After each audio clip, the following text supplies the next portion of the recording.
Welcome, everyone. I'm Kat Lloyd, Vice President of Programs at the Tenement Museum.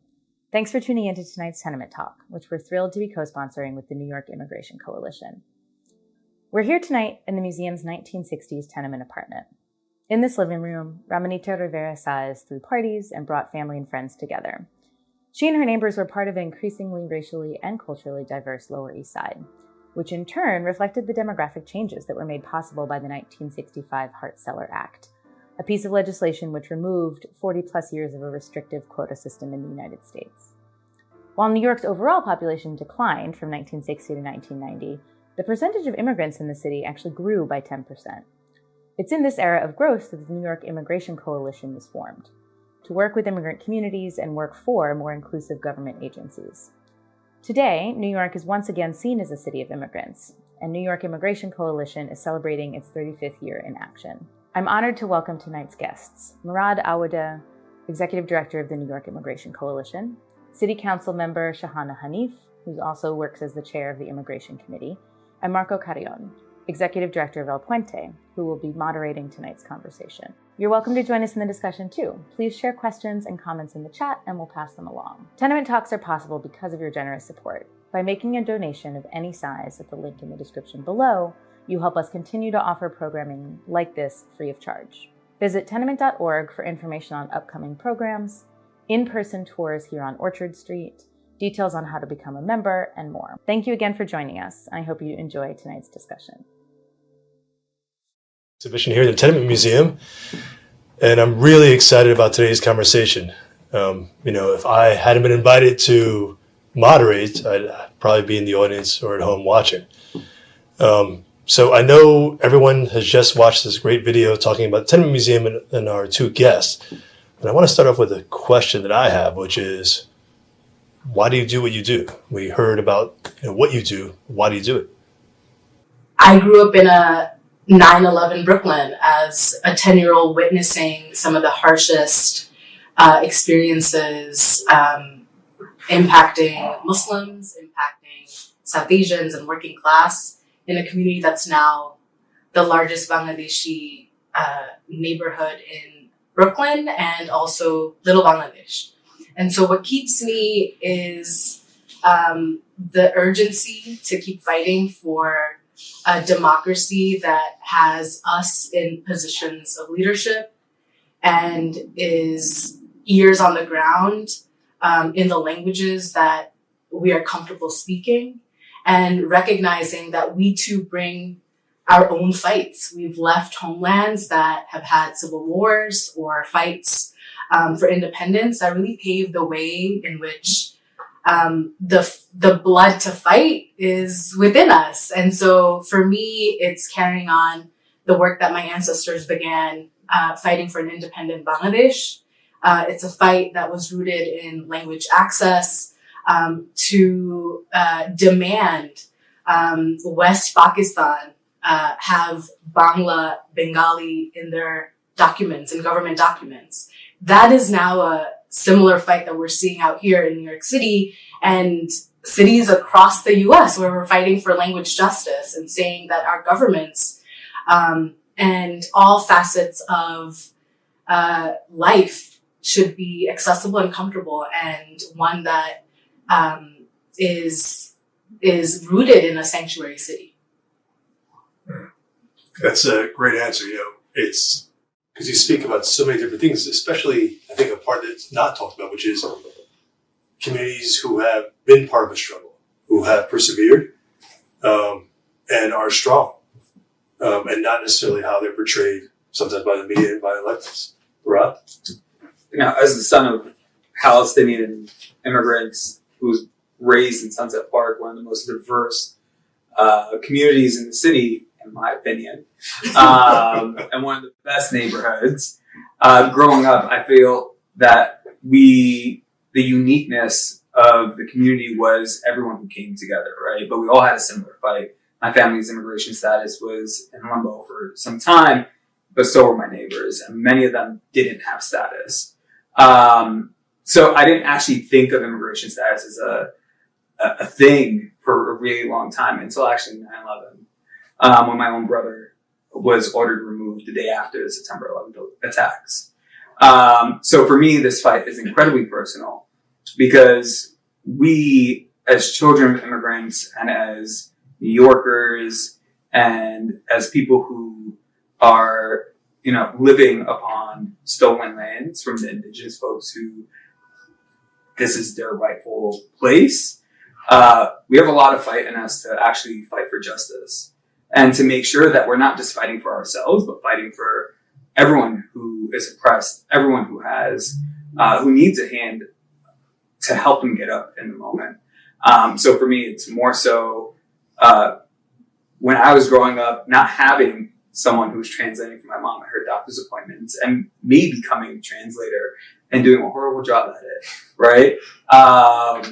But being able to fight for language justice, being able to fight for legal services so that people don't end up in the deportation pipeline, being able to demand better services and supports so that everyone has the ability not just to survive here, but to thrive here. So that's my motivating factor in this. And I think that what we end up seeing is the children of, generations of hardship actually assuming leadership in this moment. And I find that beautiful. You touched on something which I hear so many advocates overall talk about, which is that their advocacy and their work as activists starts with advocating for their families, right? Like actually having to be translators and deal with the bureaucracy, the municipal bureaucracy, and learning at a young age that, this country can be unjust. And just before I go into the head of your topics, I'd just like to say that, I've always found you to be someone who really exemplifies what the city is. I mean, you've been to Puerto Rico more times than I have, right? And I'm a Puerto Rican here, right? But it speaks to the melting pot which the city is and sense of community. No, absolutely. And I think that the Puerto Rican community actually laid the groundwork for the immigrant community here in New York City, in large part because while they are technically a territory of the United States, they had similar issues and needs, right? They needed language access. And they also were at the forefront, and I don't want to get into history lesson, but the Young Lords really did pave the way for many folks to actually get the services that we talk about, right? And that we're still fighting for more of and better services. So I have a deep admiration for the Puerto Rican community, specifically Puerto Ricans from Sunset Park. Just kidding. But I do have a lot of love for the Puerto Rican community, specifically because they've always been in solidarity with other communities that have been struggling, and that's why I consider Puerto Rico my second, third, fourth home. I love it. Listen, you both brought up 9/11, and I was obviously born and raised in the city. I was here during that time. Working for the Teachers Union, which was a member of the Immigration Coalition at the time, going to meetings back then and dealing with the aftermath. We're here celebrating 35 years of immigrant power. It's really 35 years of the history of the Immigration Coalition, their advocacy. But let's talk a little bit more about 9/11, what happened in the city, the aftermath, and how that paved the way for this generation of activists. Absolutely. I think, that New York Immigration Coalition, as you just mentioned, is celebrating its 35th year of being alive, well, kicking, and going into its next 35 years. We're really thinking about, our history as an organization and what led us to get to the point that we're at right now. And you're absolutely right? 9/11 really changed the way in which everyone's life was at that moment. Deep sorrow still runs through my heart every time that number gets mentioned, right? It is one of the most horrific incidences that have happened in a really long time here. And as a young person at the time, trying to navigate as a teenager in New York City after the attacks and having historically, no one being like, oh, you're a Palestinian Muslim. It was more so oh, you're Puerto Rican. And then it quickly turned out overnight of being you're a terrorist, right? But the radicalization that happened within government was actually profound. We did not have a Department of Homeland Security. We did not have a ICE. We had an INS before, and then the Department of Homeland Security, DHS, was created.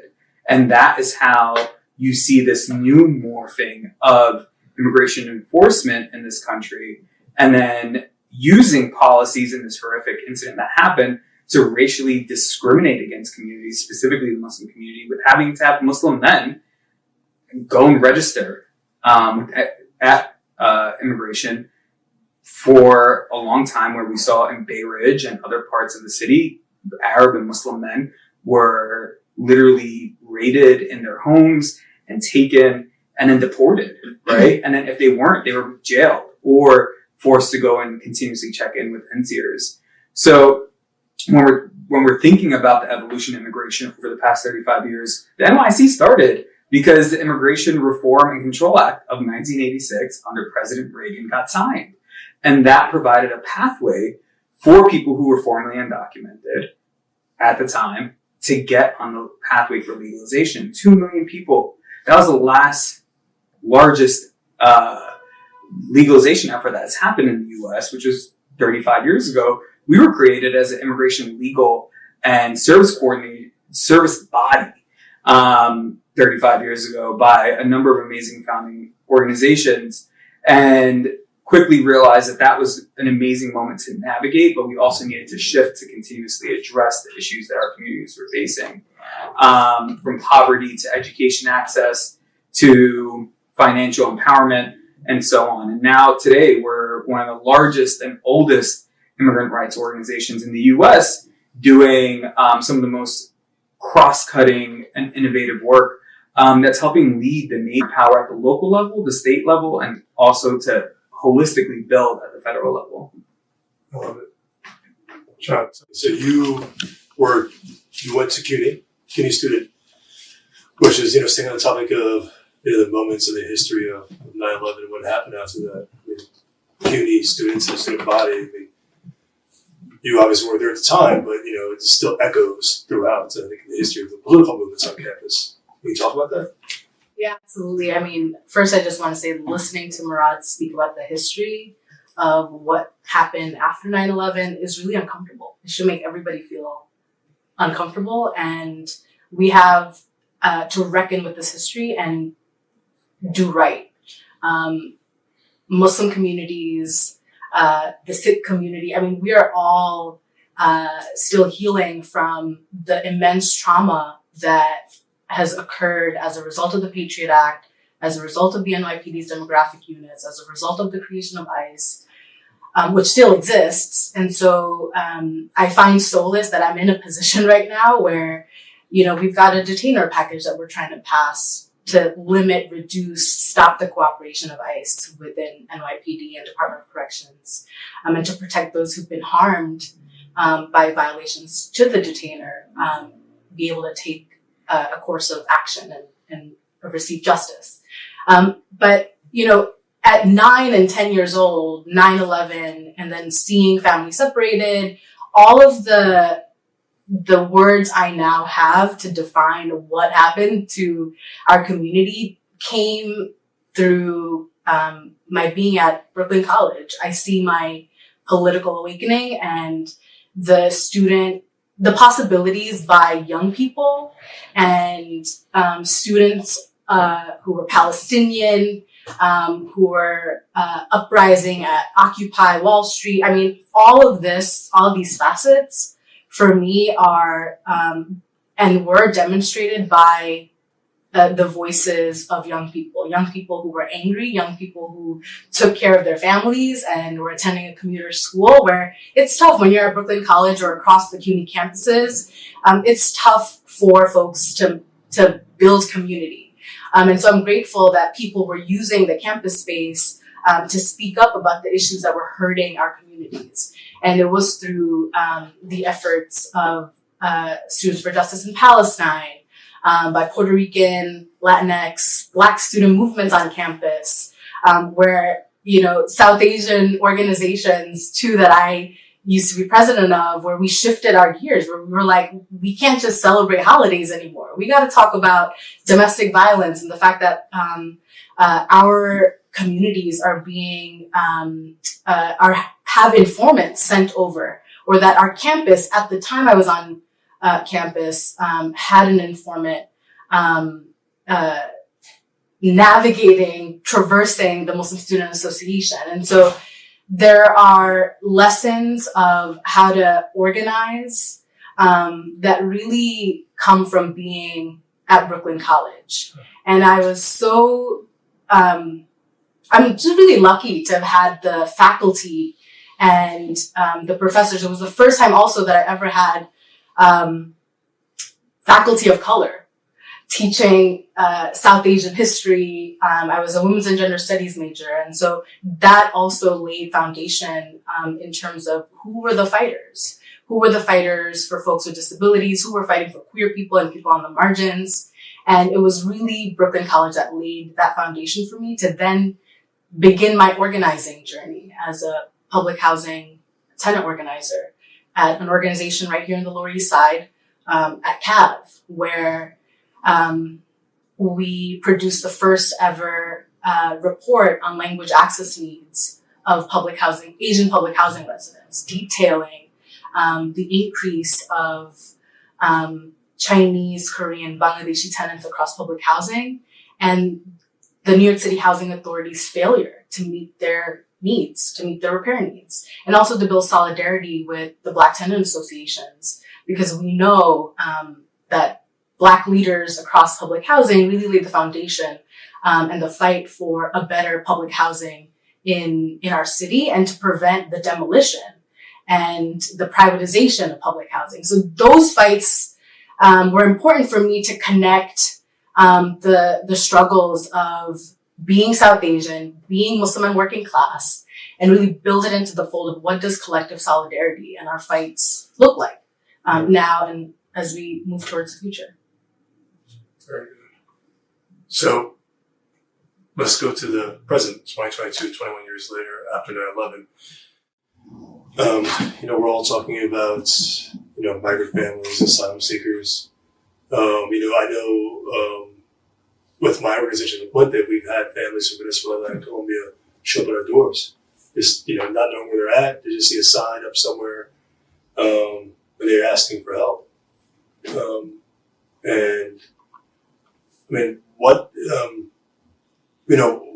What can you say about just like what's happening on the ground, but also more importantly is it seems to me that a lack of coordination from the federal, state, and city level. And, I'm really speaking of congressional and executive. So, can you speak to that both from the CBO side, coalition side, but also from the legislative branch and the city level? Yeah, I think for folks who don't know, there's been over 25,000 people who have come to New York City from the southern border. This is one of the largest increases of asylum seekers making their way up to New York City in quite some time. The last time we had an increase of folks coming from the southern border was back in 2014, 2015 with unaccompanied minors. And what we do not see right now is the federal government's coordination that they did back then at this moment. But I also want to say, New York City has been home to immigrants and welcomed immigrants and asylum seekers and refugees for centuries, from Europe, from Asia, from Africa, from the Middle East and beyond, right? So it's not a new thing. It's not an emergent thing. We've been doing this for a long time. The only difference in this moment is how asylum seekers were being used as political pawns by Governor Abbott of Texas and then Ron DeSantis of Florida. And the other indicator that is completely different from previous migration instances is that folks who are coming to New York City don't actually have a connection here, which is a familial connection, a friend connection, a community connection, and they actually have to be absorbed into our emergency shelter system. So for the work that we're doing right now, one of the first things we did was we launched the Welcoming New York campaign, which you can visit on our website at www.nyic.org and go through our campaign work, and you'll find the Welcoming New York platform there. And we launched it pretty quickly, which is a comprehensive plan about what the federal, state, and local government should be doing in this moment to meet the moment. And for us, it was not a simple task to do something like that at the same time as welcoming buses, right? That were coming in to the city, providing people with dignity care packages, and just making sure that the city was doing what it needed to do at that moment to meet the need.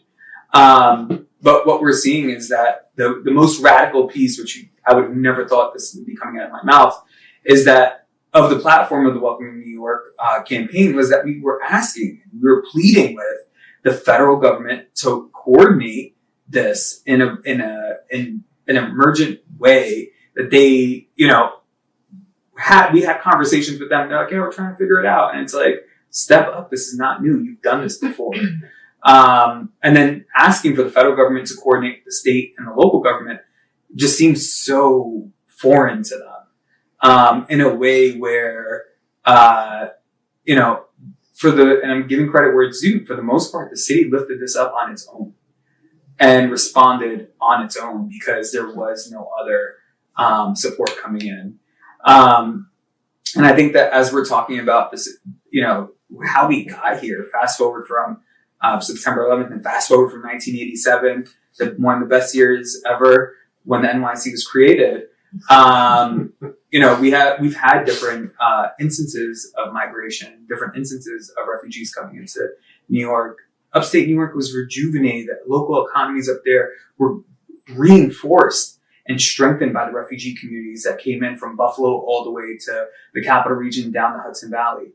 New York State has long been a vibrant immigrant state. It's the second most populated immigrant state in the U.S. The most diverse population of immigrants in the U.S. are here in New York. And the problems that we're still seeing is going to continue. ICE has been not really having people be able to check in, which is an important step in their immigration process at 26 Federal Plaza. And they've only been seeing a few hundred people. People line up the night before and wait till 7 a.m., right?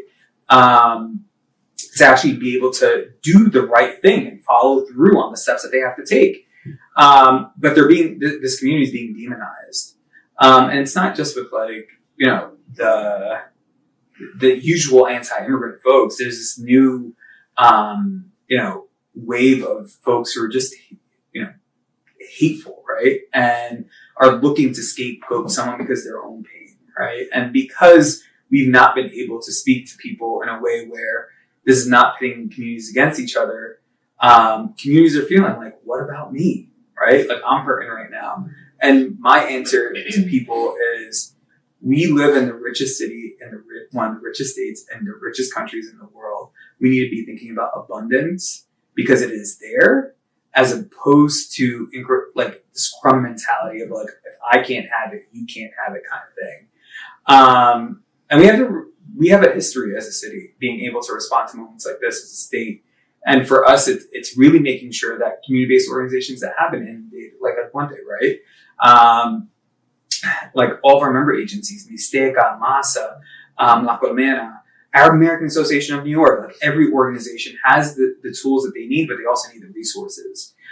Which is why part of the Welcome New York platform asked the city to create emergency funds at the city and state level for these organizations to have access to support our newest New Yorkers, specifically at the city level, $10 million for immigration and legal services, and then $10 million for community-based organizations to do wraparound service support.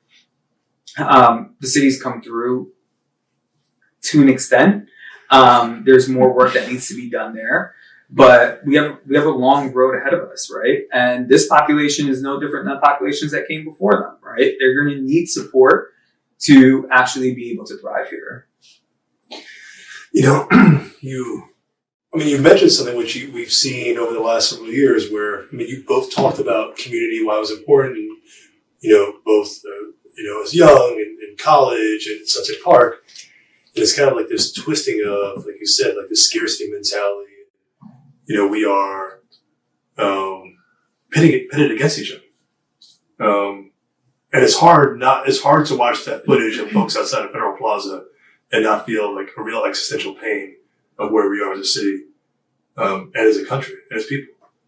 But as a chair of the Immigration Committee, you've seen a lot of this stuff, you had a lot of these conversations. What's your take? First, I'm just grateful that the NYIC and its member organizations everyday New Yorkers just showed up to the Port Authority to welcome these asylum seekers. And that really speaks volumes to who we are as a city. We show up with food, we show up with dollars, we show up with the dignity bags. And so I got to see that and participate in that. And for me, in addition to that, I was there as the chair of the committee, because I don't get a lot of face time with the commissioner of the mayor's office of immigrant affairs. And so I got to show up to see what exactly the administration is doing, right? And I think New Yorkers have to understand that, I think sometimes council members are working in coordination with the administration. This is the mayor and the mayor's agencies. And sometimes we're really skeptical. And I think for me as a legislator, I start off skeptical. I'm going to assume that these guys don't have it covered. And so that was my assumption. And really observing what was happening on the ground, because simply a handshake and a welcome is not enough. It is different from what these folks have seen while at the southern borders by their leaders. And we didn't emulate that. And I think that's important. That's, I think, a first step in recognizing this is a sanctuary city. This is a democracy where you are accepted and it's inclusive.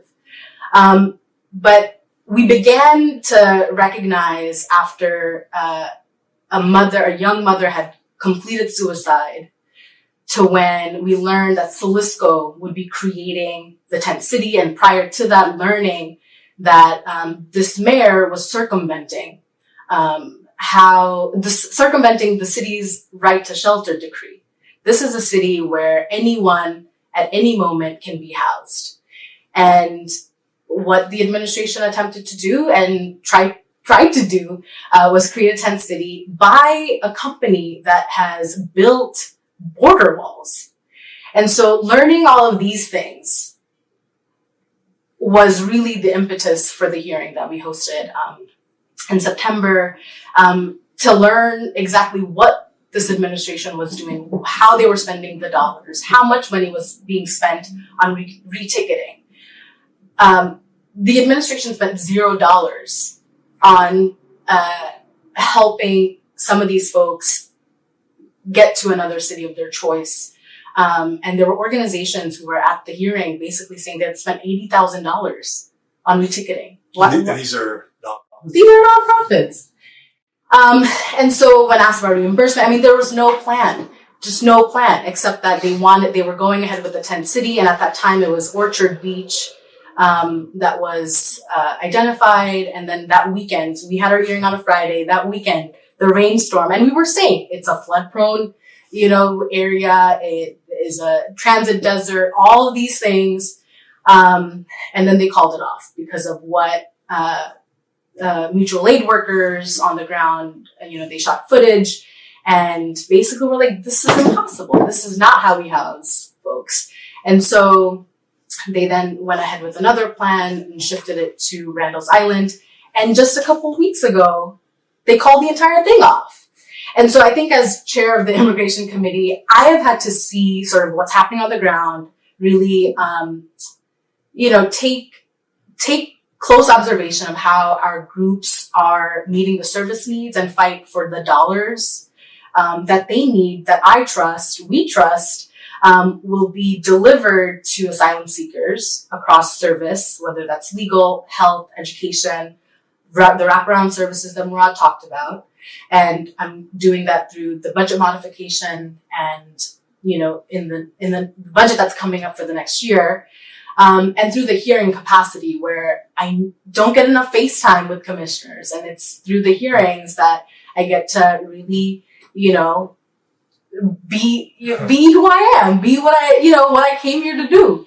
And so I think being skeptical and trusting that our community-based partners have a good grip on how to look after these communities is important, and being very upfront about what we need in terms of the money and also the legislation. We just had a hearing to expand language access within immigrant-run small businesses, and a legislation that we heard is mine that would create an Office of Translation and Interpretation within the Mayor's Office of Immigrant Affairs unit. And so there's a lot that I think the council can do, but I think as chair of whichever committee, it is our responsibility to hold the administration accountable and to demand transparency to New Yorkers who want to know exactly how the city will look after not just asylum seekers, but unhoused New Yorkers, working class, and other poor communities. So this is about all of us. If they're doing this to asylum seekers, they're doing it to everybody.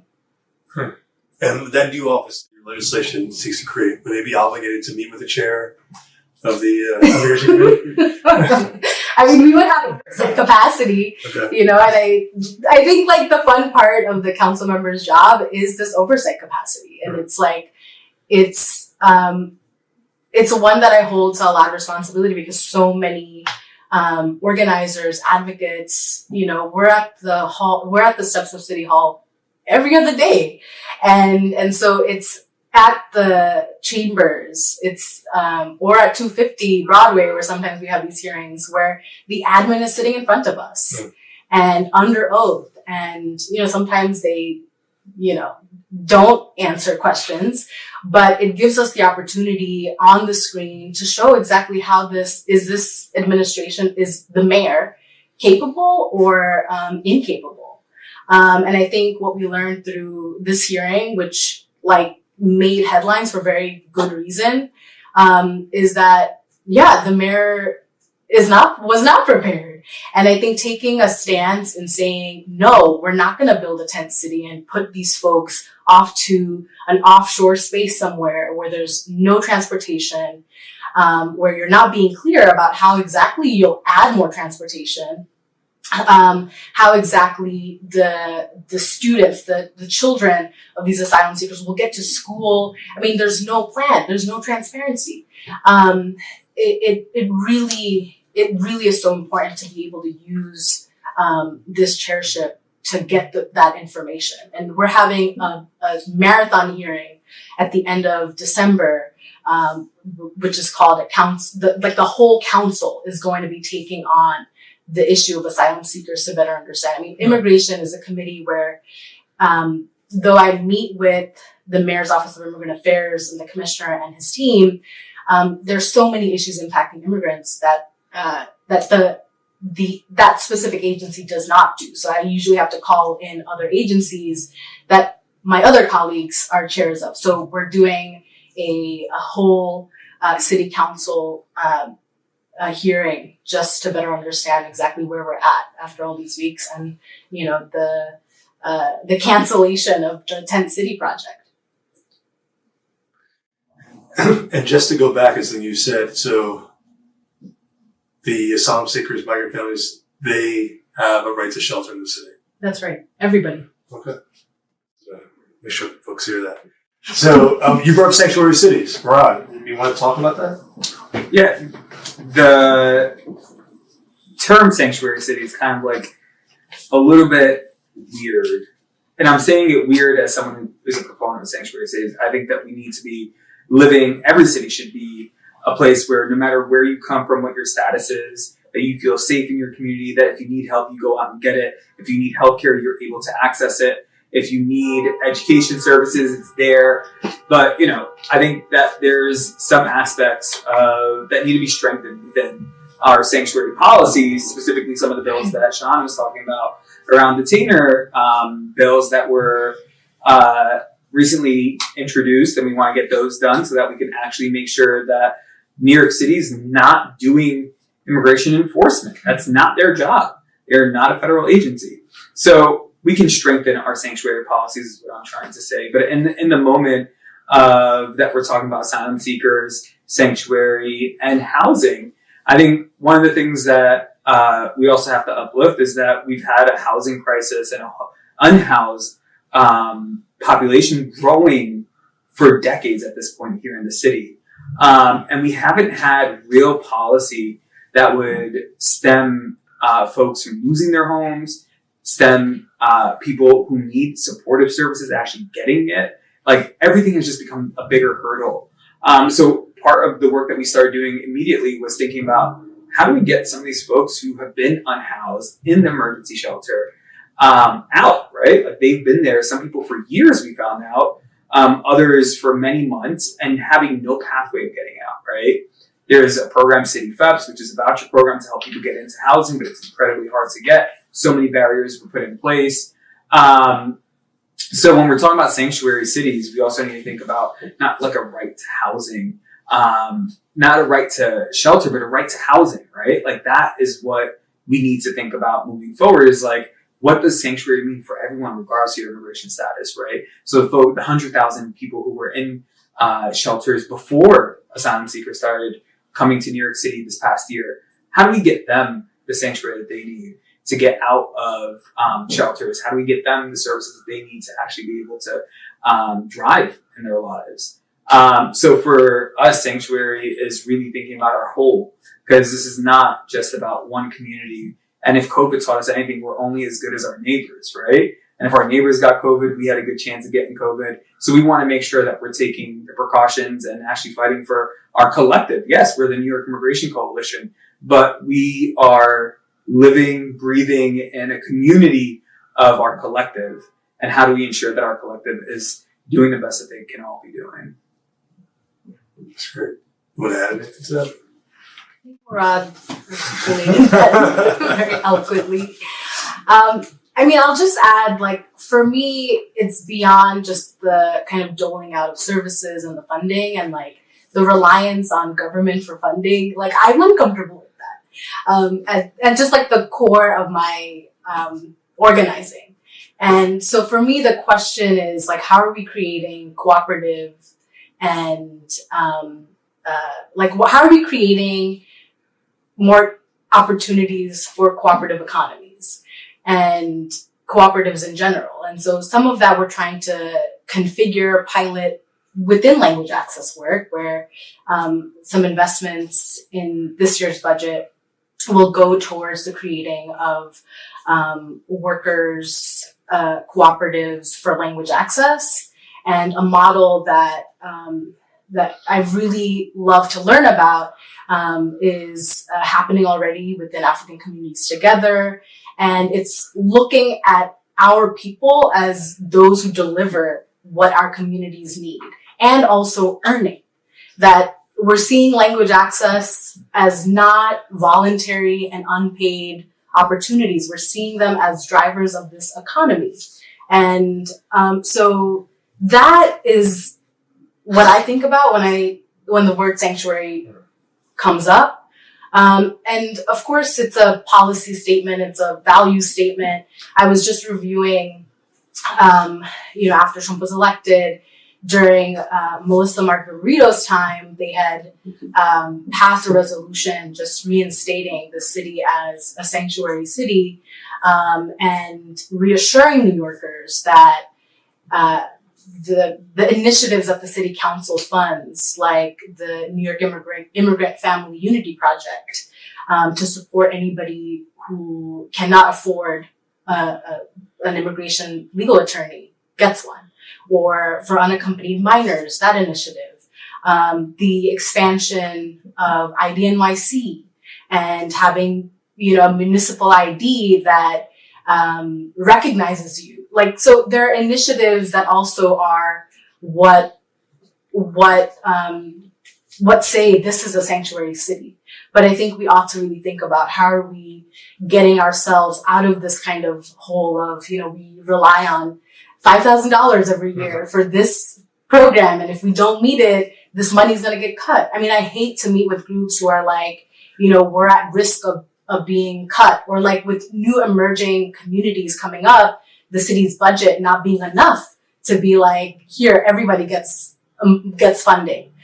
So like, what can I do right now to set up a future as a legislator to say, like, we actually need groups to think more about what mutual aid workers have been doing through COVID, and none of that is new work, but economies and collectives that are self-sufficient, that are community-driven and sufficient, and are rooted in self-determination. So that is a larger project. And I think no one thinks of that as like a council, as like, oh, that's what my council member is up to right now.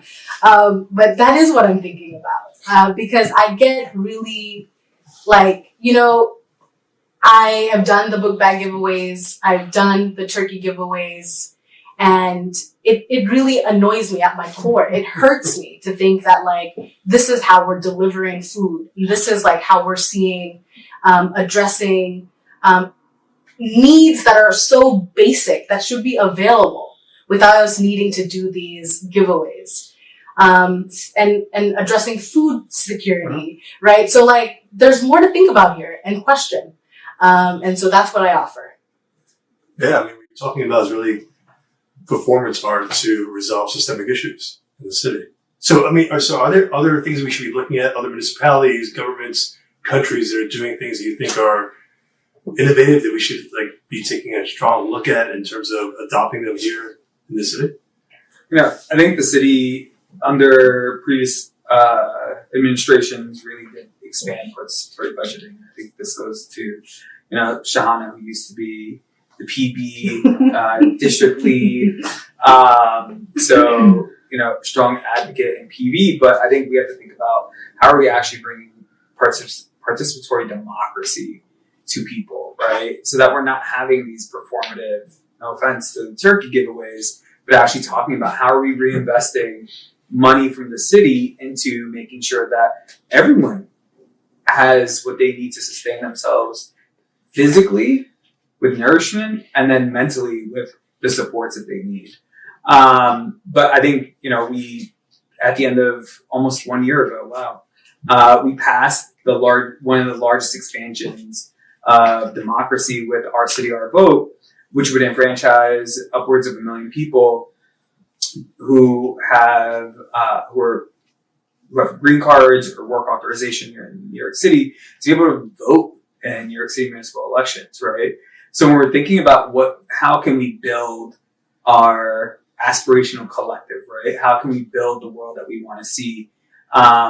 It's about making sure we're bringing everyone up at the same time and really moving forward in that sense. Because I think we're constantly thinking about like, how do we, fix this issue as opposed to seeing that issue is an ancillary issue to this other issue that's ancillary to this one. And if you get back down to the root, like how do we actually address poverty, right? Like that is one of the biggest issues that every community continues to face and is a little bit more evident right now because of inflation, right? People are paying a little bit more for groceries, they're paying more for gasoline. But at the root of it, how are we moving forward in addressing poverty, that people all have economic upward mobility? And then I'd be remiss to not say, thinking about the future, thinking about what immigration reform looks like. How do we ensure that the people here who have lived here for however long they have the ability to get on a pathway to legalization, but also not closing the door on people who want to come in? What does that look like moving forward? Because right now it's incredibly inherently racist. And if you're from a white nation, you have a better opportunity of coming in than if you were from a brown one. So I think for me specifically, it's thinking about what does our collective look like and how do we ensure that everyone has what they need to move forward in this moment. I think do we have some questions from the audience? We do have a question from our virtual audience, but let's see, is there any questions from our Live audience. folks in the room with us? Anything you wanted to bring into the conversation? Well, we have someone on the virtual audience wondering, sort of connected to what you were reflecting on about voting rights, so thinking about the naturalization process and sort of the red tape involved in coming here and becoming a naturalized citizen. I'm just wondering what the work looks like from the CBO perspective and from the city's perspective in trying to work with Congress. Are there sort of actions and efforts that you all are making at that level of immigration reform? Yeah, absolutely. I think that's a great question. Many folks will not have the opportunity to naturalize, and that's just a fact, right? And for those who can, it's an incredibly arduous journey to get through. It's expensive, and it's also at times nearly impossible for folks who actually need it to get the support they need to get through the process. So, New York City has made great investments. New York State has made great investments in naturalization services, which are run through Action New York City. If anyone needs support, 311 Action New York City, or calling the Office of New Americans at the state level and asking for support that way and getting your paperwork done. But there's many hurdles why people may or may not want to naturalize. They may not be able to naturalize. They may choose not to, because then they'd be giving up their home country citizenship. I think when we're thinking about building out democracy, I go back to our city, our vote, which is going to be incredible when it gets implemented. Right now, it's caught up in the courts because we have some New Yorkers who don't think that their neighbors should be able to vote, and helping decide, who makes policy on trash pickup or road repairs or school budgets, or how we fund our food pantries. So I think for me, it's thinking about how do we think about building our collective, but at the same time, on the federal question, we've been fighting for immigration legalization efforts since it last happened, right? So I think what is missing in this moment is I wish that some of our elected leaders on the federal level had the courage of those who are coming into this country seeking refuge and seeking support here. Because if they did have that courage, we would not have any issues in the U.S. And our city, our vote would allow all New Yorkers to vote in municipal elections. Folks who are, the floor is work authorization, the ceiling is legal permanent residence. Okay. Anything like that too? Yeah, I'll add that a group I look to and will continue to support is Community Citizenship Now. And one of the pushes I've had as we've seen the need, once you make the service available, constituents and our communities thrive because we are basically unlocking something that hasn't existed within at least my district for many years, and only started becoming available just a couple years ago. But there are still limitations because we've also been demanding that attorneys who work with our communities speak our language. And the original partnership that I had with Community Citizenship Now was they had basically identified a somebody of Bangladeshi descent, brilliant attorney, and can't speak in Bangla. And so I was partnering with this attorney, and we were providing these services and sharing out why reuniting with their daughter, reuniting with their family was now extended a couple more years during the Trump administration. That information, that political education is necessary work, I think, as we're delivering these services. And it has to be in our languages. And so for me, when I meet Bangladeshi youth, I'm like, I know you might want to be the next council member out here, but I really need you to be an attorney because the community can't just function with an interpreter or some language portal through an iPad or something or through the phone. We need folks who speak our languages to be able to build trust within the community to receive these services. So I think that's an important component of delivering these legal services for the naturalization process. And then, of course, a hurdle within the citizenship exam is that many folks who are confronted with the exam don't speak English, and we are fighting to make sure that the exam is available in languages, that they don't have to wait a certain amount of years to qualify to take the exam in their home language. So there's a lot of work to do to break down the hurdles of this process and the costs of what it takes to naturalize here. So a lot of work to do and a lot more talent to come from our communities to deliver these services. That's great. Hopefully CUNY is watching because they're going to see one of their alumni plug Big in proponent. Nice. Big proponent of CUNY. Yeah. Anything else from our viewers from home? No other questions from the virtual audience at the moment. Well, we'll take it to mean that our two guests answered all the questions. All the questions. So I guess I have two final questions. The first is, should we be looking forward to? What's the next frontier? What's the next struggle within the immigration movement's world space that we should be thinking about? I think for us, it's really building, continuing to build the power of immigrant communities across the state of New York. Over the past 7 years, we've been building in Western New York, Central New York, North Country, Capital Region, the entire state. We have expanded our footprint to ensure that we're working to advance not just folks here in the city, but across the state with immigrant refugee communities. But for me, it's really deepening our organizing capacity of our membership to build their local power that then builds our collective power as a whole.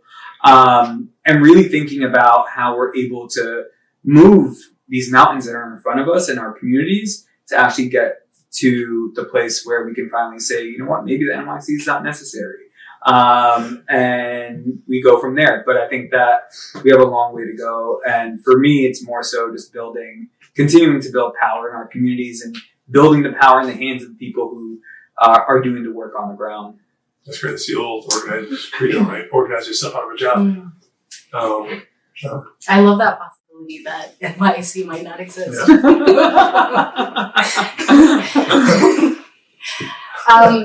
I think New Yorkers have to pay attention to the immigrant labor movement. We've got street vendors who are fighting to expand their protections and receive licenses to be legal and not get violations from, right now, the Department of Consumer and Worker Protections. In the last administration, we had shifted, who gets a ticket, these street vendors from the police department to DCWP. And what I learned just yesterday is that DCWP has somehow distributed more tickets than the NYPD has done. And street vendors, and then the second group of workers are deliveristas. This is one fight where we see Latinx and Bangladeshi brothers organizing together across Spanish, indigenous languages, and Bangla. And I think it's one of the most powerful fights that I have seen. And in the last administration, they secured the fight to have, again, DCWP study what would be a livable hourly wage. And right now we've been, at the steps of City Hall, in front of City Hall, demanding a $30 hourly pay. And these two fights really speak to the power of our community and also the lifeline to New Yorkers and food. The food industry cannot be overlooked as one that is immigrant run almost entirely, or 50% fine, but it is a visibly immigrant sector. And as somebody who loves to eat, eating food for me means protecting workers who is in our kitchens and who is delivering our food, whether on a cycle or from a vendor. And that work really requires New Yorkers to think about how are we supporting, one, the implementation of a sanctuary city, and also protecting the dignities of these essential workers. And so I've got a bill that would expand paid sick and safe leave. Right now, many workers within the gig economy, and particularly street vendors and deliveristas, Uber and Lyft drivers, don't receive paid time off. And so that is one of the ways that we honor workers. And so that is a fight that I really urge New Yorkers to think more intimately about when they order food, or when they're picking up a hot dog or halal food from a vendor, and recognizing who those people are. And to just bring it back to the Bangladeshi community, every day New Yorkers are meeting 3 Bangladeshis because we are delivery workers, taxi workers at your Dunkin' Donut. And so this community for me really speaks to the visible working class immigrant community that is really looking out for this city and building out the economy of the city. And so the labor movement right now is taking a transformative shape that I really feel compelled and inspired by.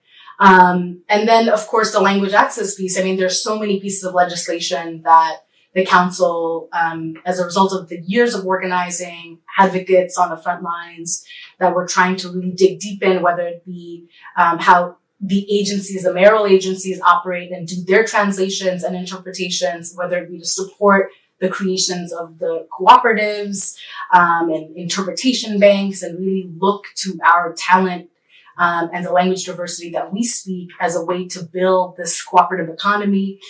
Those are the fights that I urge New Yorkers to look at to see what is possible in our city. So my final question for the evening is, I started off asking you to talk about why you were doing this. Well, how has your advocacy, your work, how's it changed you? Now this is the heartstrings. No heartstrings. I've gotten more grays in my beard. I've actually, I've been organizing since I was a young person, and I was actually thinking back to this a couple of days ago. There were things that would be instant triggers, right? Like we'd not turn out as many people as we wanted at a hearing, and then our opposition, which was always big corporations that had billions of dollars and we had nothing, would have 2 extra people, and then for me it was about the quantity sometimes, right, as opposed to the quality. But for me, thinking into the future and thinking about the moment from where I started to where we are now, and the emotions that we're all going through, I think I've grown incredibly more empathetic to the lives that we're all struggling with right now. We just we're not out of, we are still in a pandemic. And if you really didn't think about the way you should be taking care of yourself or your family or your community, it really did hit home in a different way with COVID, not knowing, right, what's going to happen. There's no medication. But actually this really, really deeper investment in community and how we define it and what does that mean to us. For me, it's my people. People who are oppressed, people who are struggling, people who need support in this moment. So for me, thinking about how I've shifted from where I started to where I am now is thinking more about how are we continuously uplifting people and doing it in a way where they are actually becoming empowered to actually take on the fight for themselves. So for me, I'm the first Muslim woman elected to the city council, the first Bangladeshi, and the first person of color, woman of color, to represent the district I have the honor of representing. My predecessors were now, current comptroller Brad Lander and former mayor Bill de Blasio. No one gets to say, oh, she was who's going to come next. And so I think with that comes a lot of just immense responsibility and challenges of how do I look out for this affluent, wealthy district and instill these values that I have of the cooperative circular economies and wealth redistribution and wanting a future that is not incremental. And paving the cement for working class South Asians. And, an example is I was fighting to keep the Kensington's South Asian communities together as opposed to in 4 different council districts during the redistricting process. And I mean, who but a South Asian person is going to have that fight on their list of fights? And so I think I've recognized that I've really stepped into one of the hardest roles I'll ever have, with a lot of issues constantly running through my brain. And really having this opportunity of setting a tone of what the leadership of a Bangladeshi Muslim woman looks like. And that's exciting for me. It keeps me going. It gives me a lot of joy that I get to be here in the toughest time to be in government, to govern, and to take hits and wake up the next morning with a smile. I'm deeply hopeful, and I believe in this radical compassion, and it keeps me going. Well, I think this is a really great way to end it. Community and joy, right? This is the only way we can continue to fight the struggle, the lucha. So thank you everyone for joining from home, and please, look up our two speakers who are doing great work. Happy anniversary, New York Immigration Coalition. Giving Tuesday is tomorrow, so if anyone's thinking about that, please. Same website as before, NYIC.org. and also the Tenement Museum should say it one day as well. And, I don't think the Councilmember is accepting dollars from Tuesday. But thank you so much, and so we see each other again. Thank you.